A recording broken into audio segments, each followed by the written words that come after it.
Hey everyone, this is going to be just a very spontaneous and unedited video, hopefully still pretty short. I just have a little question about a new parameter that I want to add to my MIDIHold plugin that I recently released, because I was told to add a kill parameter to it, and now I am just wondering how exactly it should function. So if you all gave me your opinion on this, that would be pretty cool. Let's say we have some notes here. And this is how they sound with MIDIHold currently, as you can see. So it plays this note, then this one, and then this one. And then it holds this note until this note ends, and then it will go down to this one. Could also have like set up like this. And then it would jump back to this one before it goes down to this one anyway. Now if I enable the kill switch that I just implemented, it sounds like this. So no sound at all because it's a kill switch. Now let's turn it off in the middle of this motif.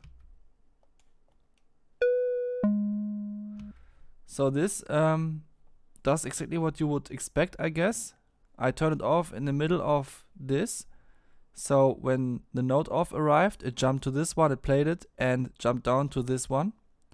Or I don't know, is it what you would expect, or would you expect the kill switch to just ignore all of the notes until they have all reached their note off, and only when there is the next set of notes start playing something again? Maybe that's also what you would expect, or more like the thing that currently happens.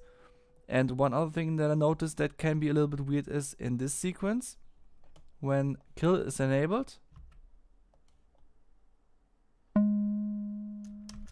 So here you didn't hear this note off, because you know what the kill parameter currently does is it still processes the voices inside of MIDIHold, but it doesn't send note off and note on values anymore. So you can imagine it still recognizes that these are like that this is the voicing, dum da dum, and then you know, it just doesn't play it, and then at this point I turned the kill switch off again. So when this point arrived, it didn't play this note because it thought that it is already on this note, so it doesn't have to send a new note on value again.